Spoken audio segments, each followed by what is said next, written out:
Okay, it's 5 o'clock in the morning, 27 degrees outside. Even have a little cat door for my crazy cat to go in and out. Let's see what the temperature is in the room here. 65 degrees. Wow.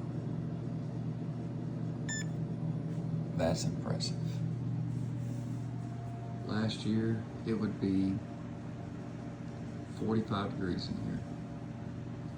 It would be freezing.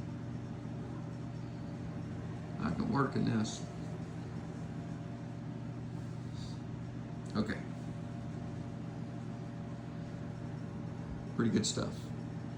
It's the most insulation I could find for a garage door. It's R8. See y'all later.